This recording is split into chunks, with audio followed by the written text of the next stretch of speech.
Hello and welcome to this video about the document event listener. I'm Valentin and I'm going to walk you through the document event listener, which was introduced in 2026.1.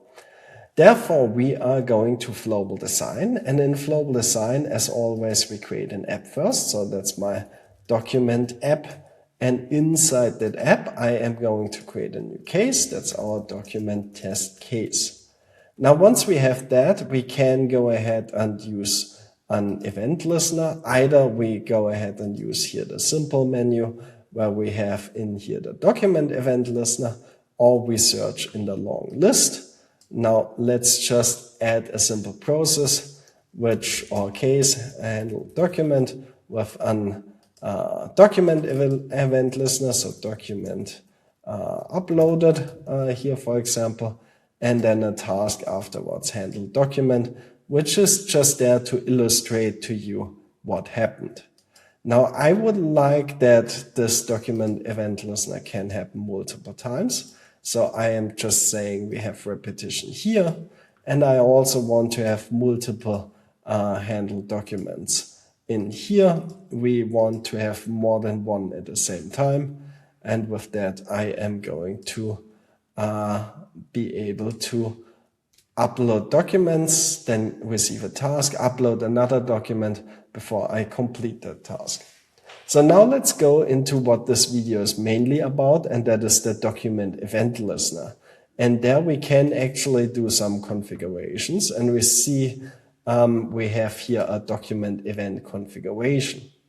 And by default, it's on document created, and you can go ahead and say also content updated in case you have a content model linked, then based on the versions, based on the metadata, in case the content model was set, the document was deleted, moved, and copied. So you can decide on your own when you would like to execute it. Also, the placement of the document you can react to. So by default, it's any instance document, but you can also limit it to a subfolder, or you can escape your case instance actually and use a root folder here. You can limit it to a content model if you want to. Therefore, you need to create a content model, link that content model, and so on. With that, you could say, for example, in case my ID card got uploaded, or in case an invoice got uploaded, then do something specific. You can do a file name pattern match, for example, here invoice.pdf. This obviously is more specific than the content model, since for the content model, you could, for example, use AI to decide which content model it is.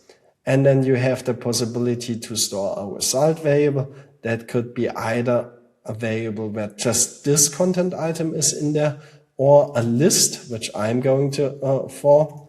And this one will then just contain all of which it was executed for. So it will automatically append that to that specific list.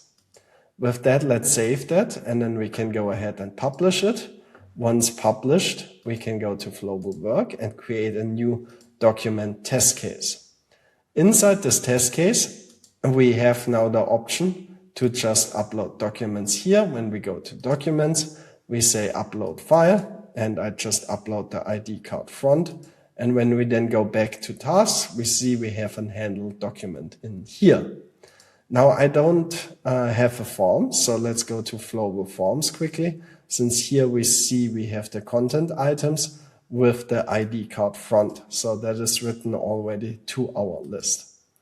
Let's just upload also the backside of my ID card. And we should then see that we have two handled document tasks here. And inside inspect, we see now that we also have both of them here inside our list. With that, we have used the document event listener in our case. We used it with repetition, so it can execute even more than one time. We have a simple human task just based on it, and we store also the information about those documents inside a list. I hope you enjoyed this video. Thank you very much for watching and see you next time.